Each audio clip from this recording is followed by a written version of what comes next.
ఇప్పుడు మనం DHCP reservation చూద్దాం. ఈ రిజర్వేషన్స్ ఎట్లా క్రియేట్ చేసుకోవచ్చు అనేది మనం వీడియోలో చూద్దాం. బేసిక్‌గా రిజర్వేషన్స్ ఏంటంటే, ఒక పర్టిక్యులర్ ఐపీస్‌ని ఒక డొమైన్‌కి మనం రిజర్వేషన్ లాగా వాడుకుంటామనమాట. అంటే రిజర్వేషన్ అంటే ఏంటి? పర్టిక్యులర్‌గా బుక్ చేసుకుంటున్నాం. అంటే ఇవి వీటికి అని మనం ఒక సెపరేట్‌గా చెప్తున్నామనమాట. సో, అట్లా ఈ డిహెచ్‌సిపిలో ఈ ఎట్లా రిజర్వేషన్ చేసుకుంటామనేది ఈ వీడియోలో చూద్దాం ప్రాక్టికల్‌గా.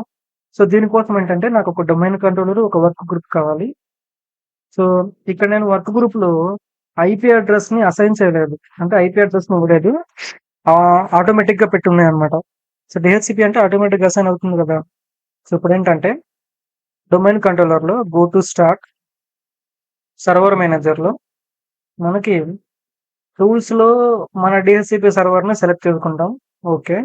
ఈ సర్వీస్‌ని తీసుకున్నాను నేను. ఎక్స్‌పాండ్ చేశాను. మన డొమైన్ ఎక్స్‌పాండ్ చేశాను.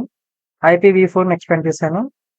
ఇక్కడ మనం ఏదైతే క్రియేట్ చేసుకున్నామో ఒక స్కోప్ అనేది కనిపిస్తుందనమాట. ఆ స్కోప్‌ని ఎక్స్‌టెండ్ చేస్తే ఆహ్, ఇప్పుడు రిజర్వేషన్ అనే ఒక ఫోల్డర్ ఉందనమాట. దీన్ని రైట్ క్లిక్ తీసుకొని న్యూ రిజర్వేషన్ తీసుకుంటామనమాట.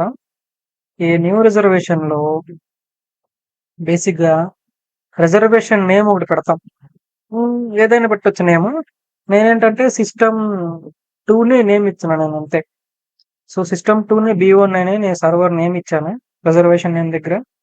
సో, ఇప్పుడు ఐపీ అడ్రెస్ ఏంటంటే నేను ఒక ఐపీని అసైన్ చేస్తున్నా. 10.10.10 అని నేను ఒక ఐపీ ఇచ్చాననమాట. ఓకే. ఇప్పుడు మనకి మ్యాక్ అడ్రెస్ కావాలి. సో, ఈ మ్యాక్ అడ్రెస్ ఎక్కడి నుండి వచ్చిద్దయ్యా అంటే సిస్టమ్ 2 దగ్గరికెళ్ళి సో, దీన్ని నేను లాగిన్ అవుతున్నాను నేను. ఓకే. ఇక్కడ కమాండ్ ప్రాంప్ట్‌లో మనము గెట్ మ్యాక్ అని కొడితే మన మ్యాక్ అడ్రెస్ డిస్‌ప్లే అవుతుందనమాట. Sorry get mac. ఓకే. ఇదిగోండి ఇది మన మ్యాక్ అడ్రెస్. సో, నేను ఈ మ్యాక్ అడ్రెస్‌ని నోట్‌ప్యాడ్‌లో కాపీ చేసుకొని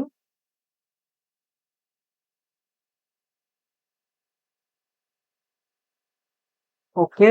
ఇది తీసేస్తున్నాను.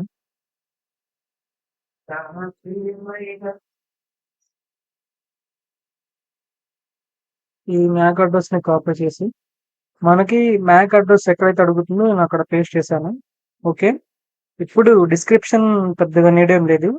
సో, సపోర్టెడ్ టైప్స్ అనేది బోత్ డీహెచ్‌సిపి, బూట్ 2 పెట్టుకున్నా నేను. సో, యాడ్ చేశాను. ఓకే. క్లోజ్. నేను ఎప్పుడైతే యాడ్ చేశానో B1 అనే రిజర్వేషన్‌తో మన ఐపీతో ఒకటి క్రియేట్ అయిపోయింది. ఓకే. క్రియేట్ అయిపోయిన తర్వాత ఇప్పుడు సిస్టమ్ 2లోకెళ్ళి ఓకే. ఇది క్లోజ్ చేద్దాం. ఈ సిస్టమ్ 2లో మన మెయిన్ థీమ్ ఏంటంటే ఐపీ కాన్ఫిగ్ రిలీజ్ అని తీసుకోవాలన్నమాట. So, open the command prompt. ఇక్కడ ఐపీ కాన్ఫిగ్ రిలీజ్ అని తీసుకుంటాం. ఈ రిలీజ్‌లో మన ఐపీ అడ్రెస్ ఏదైతే ఐపీవీ6 ఉందో అది మాత్రమే డిస్‌ప్లే అవుతుంది. సో, ఐపీ కాన్ఫిగ్ రెన్యూ తీసుకుంటున్నాను నేను. సో, ఇక్కడేంటంటే అప్పటికప్పుడు ఇది లోడ్ అవ్వట్లేదన్నమాట. సో, ఒకసారి రీస్టార్ట్ లాగా మనం సైన్ ఔట్ అయ్యి మళ్ళీ సైన్ ఇన్ అవుదాం.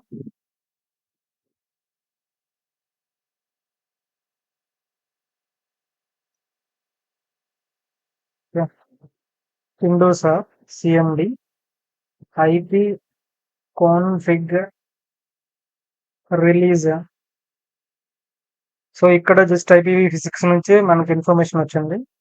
ఐపీ కాన్ఫిగ్ రెన్యూ అని తీసుకుంటే ఇది ఇంకా లోడ్ అవుతది. సో, కొంచెం టైం వెయిట్ చేద్దాం. సో, ఇది లోడ్ అయిన తర్వాత మనకేం ఐపీ వస్తదంటే, మనం ఆల్రెడీ అక్కడ ఇచ్చిన ఐపీ అడ్రెస్ ఏంటంటే 10.10.10 అనేది ఇక్కడ మనం ఎప్పుడైతే రెన్యూ అని క్లిక్ చేస్తామో, అప్పుడు ఇక్కడ ఐపీ అడ్రెస్ చూపిస్తదనమాట. సో, అదే ఇక్కడ దీనికి ప్రూఫ్ డీహెచ్‌సిపి సర్వర్ రిజర్వేషన్ అనమాట. ఒక ఐపీని ఒక డొమైన్‌కి మనం రిజర్వేషన్ చేస్తాం. సో, అదే ఈ ల్యాబ్. ఇప్పుడు మనం డీహెచ్‌సిపి సర్వర్ బ్యాకప్ ఎలా చేసుకుంటాం? అలాగే మళ్ళీ దాన్ని రీస్టోర్ ఎలా చేసుకుంటామో చూద్దాం. సో, బేసిక్‌గా మనం గో టు స్టార్ట్‌లో సర్వర్ మేనేజర్లో టూల్స్లోకి వెళ్ళి ఇక్కడ మన డిహెచ్సిపి సర్వర్ సెలెక్ట్ చేసుకుంటాం. సో ఇది సెలెక్ట్ అయిపోయిన తర్వాత ఎక్స్పాండ్ చేసుకొని మన సర్వర్ నేమ్ని ఎక్స్పాండ్ చేసుకుంటాం, IPv4ని ఎక్స్పాండ్ చేసుకుంటాం.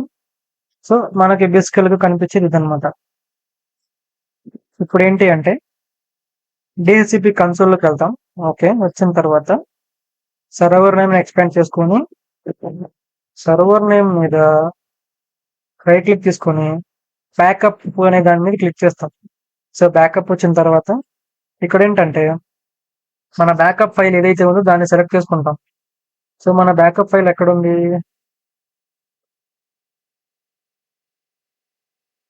బ్యాకప్ ఫైల్ ఎక్కడుంది అంటే విండోస్లో యూజర్స్లో సో లోపలికి వెళ్తే ఇదిగోండి ఇక్కడ ఉంది బ్యాకప్ ఫోల్డర్. సో దాన్ని సెలెక్ట్ చేసుకుని ఓకే చేశాను. సో బ్యాకప్ ఫోల్డర్ అనేది ఒకటి క్రియేట్ అయిపోయింది అనమాట. ఇప్పుడు సెలెక్ట్ చేసుకున్న తర్వాత ఏంటంటే మనం ఎగ్జిస్టింగ్ స్కోప్ ఏదైతే ఉందో దాన్ని నేను డిలీట్ చేస్తున్నాను అనమాట. సో మన స్కోప్ని రైట్ క్లిక్ తీసుకొని ఎడిట్ ఆప్షన్ తీసుకొని సో నేను డిలీట్ చేసేసాను. ఎస్, డిలీట్ చేశాను. ఓకే, డిలీట్ అయిపోయింది.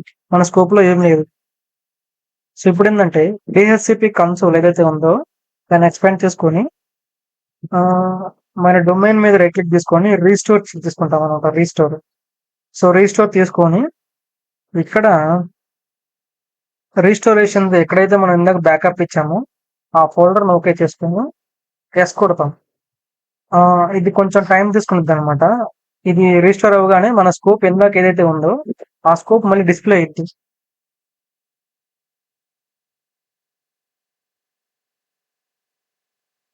So database was restored successfully అని వచ్చింది. సో ఓకే తీసుకున్నాను నేను. ఇప్పుడు ఒకసారి మన IPv4ని ఎక్స్పాండ్ చేద్దాం. సో ఇదిగోండి మన స్కోప్ అనేది డిలీట్ అయిపోయిన తర్వాత మళ్ళీ డిస్ప్లే అయిపోయింది అనమాట. సో ఇదే బ్యాకప్ అండ్ రీస్టోర్ అనమాట. డిహెచ్సిపి సర్వర్ను బ్యాకప్ ఎలా చేయాలి, రీస్టోర్ చేసుకోవడం అంటే డిలీట్ చేసుకొని మళ్ళీ రీస్టోర్ చేసుకోవడం, ఇదంతా జస్ట్ ఒక బ్యాకప్ లాగా. ఒక ఫోల్డర్ తీసుకొని ఆ ఫోల్డర్లో స్కోప్ని సెలెక్ట్ చేసుకున్నాం, దాన్ని డిలీట్ చేసేద్దాం. అదే బ్యాకప్ నుంచి మళ్ళీ రిట్రీవ్ చేసుకున్నాం, అంతే.